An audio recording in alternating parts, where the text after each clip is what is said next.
Hey there, everybody. Chief Meteorologist Tim Buckley with you. Another hot and humid day, but now it's a Monday. It's a new week, and we're not talking about the heat quite as much as we just did. The heat wave, so to speak, is ending, but what we're dealing with now, and a lot of times this is the case, when you get done with a heat wave, you tend to end up with thunderstorms because the super strong high pressure, which is with us or was, as that weakens, it lessens its push on the atmosphere, makes it easier for air to rise, and we're going to be looking at a better chance of storms most afternoons as we go through this week. Let's take a look at the live radar right now, which has been honestly pretty busy over the last couple of hours, but just before this show, it's gotten a little bit more under control. You can see for yourself, we've had a fair amount of action going on over the last little bit. It all got going around 3 o'clock this afternoon, and since then, things have kind of, fizzled out in some areas and gotten a little stronger in other areas. So there are two zones. We have the zone over the heart of the triad. That's kind of fizzling out. We have another active zone just developing in the foothill community. So a couple of things we can show you. Let's start it with some sky cameras. Here's a live view over Greensboro. It is still raining a little bit, but it's also, the sun is shining. So while we're here, what I'm going to do, because one of the things that you often can get on days like today, and you have these showers and storms happening pretty close to sunset, sometimes you can catch a pretty nice rainbow in a situation like this. So I'm going to pan this camera around Greensboro a little bit. And notice the fuzziness to the sky. That's some of that rain falling from the clouds. Looks like there might be a little bit, no, maybe not so much of a rainbow. I think there is one. We're just not focused properly on it right now. I might be imagining things. In any case, keep your eyes out for rainbows in the Greensboro area because I do think that's going to be a possibility over the next little bit. In any case, let's get back to the latest live radar for you. The showers and storms that were over parts of the area, they've started to kind of migrate and move around a little bit. So there was a pretty strong storm right here over northern Guilford County. Now that's kind of weakening a little bit as it moves its way into Rockingham. So this is your punchline. You can say, gosh, the storms, they always break apart before they get to me. I've been feeling the same way lately as well at my house, but that's kind of what's going on right now. They have a lifeline to them.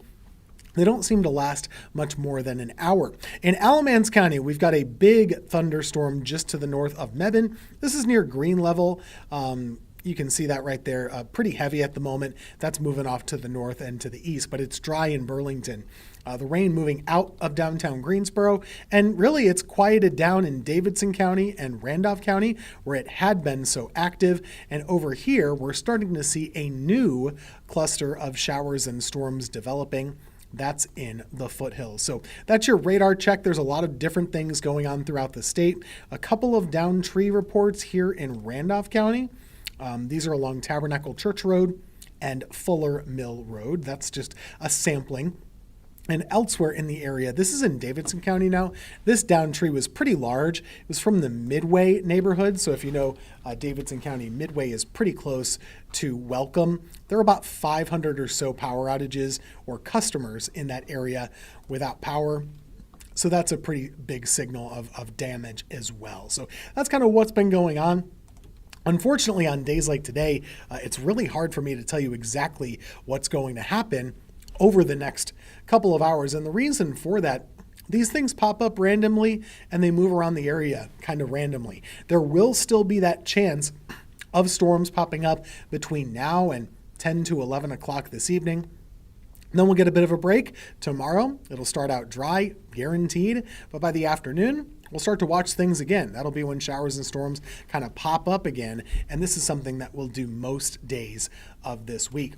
The weather pattern for this, the thing that's causing all of it, is a stationary front to the north. High pressure's gone, so we don't have that cap, we don't have that lid holding things in check. So instead, we've got scattered storms kind of popping up each afternoon, and that'll be the case again for tomorrow. And just like today, and probably on Wednesday as well, there will be the risk that at least a couple of these could become strong to severe. We saw a couple of those damage reports today. That could continue to happen this evening. And also for tomorrow, there will again be at least a level 1 or a low risk of showers and storms putting down some damage across our area.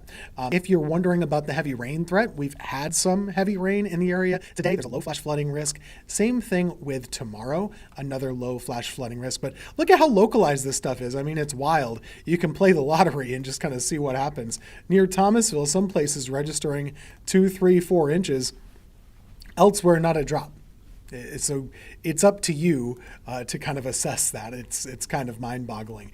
In any case, the heat has tempered a little bit, but it's still really hot out there. Take a look at this. Here are your temperatures for this afternoon. Mid-80s up in Boone, 90 in Wilkesboro, and mid-90s here locally. That's kind of where we were. Not nearly as hot as it was over the upcoming weekend. Right around 100, upper 90s, that's where we were for the 4th of July, setting all sorts of records. That's not going to be the case this week. Instead, this week, we should actually kind of be on track with fairly normal temperatures in the upper 80s to low 90s. But like I said, most afternoons here, they're going to have the opportunity of storms popping up, especially as you get toward the weekend. There's not much relief when it comes to humidity. We're basically stuck with the high humidity all week long. Dew points will be still where they have been in the low 70s and upper 60s all throughout the week. Here's a look at your rain chances. Most afternoons have that chance of thunderstorms popping on up from time to time. And with this, the risk of fires, the wildfire risk, it should not be as high. So that's not something I'm really watching all that much anymore. It's more or less we're looking at how many storms are forming, where's the lightning, when do you have to be inside, and when's it going to rain. So let's get you your 7-day forecast here. Most days, like I said, in the low 90s to upper 80s. Mornings will be muggy in the low 70s. And then we go forward from that. Scattered showers and storms pretty much each afternoon, Tuesday, Wednesday, Thursday, and then again on Saturday and Sunday. If you do have things going on this weekend, that is going to be something that you'll want to keep in mind. The afternoon and evening time frame does have some action on radar, so it could be a little stressful, so you're going to want to watch for that. That's what we're watching here in your forecast. We're going to be coming right back with plenty to talk about. We're closer to the sun now. Farther away from the sun now than any point in the year. Chantal, 1 year later, and also looking at some other things. That's what we got coming up. See you back in 2 minutes.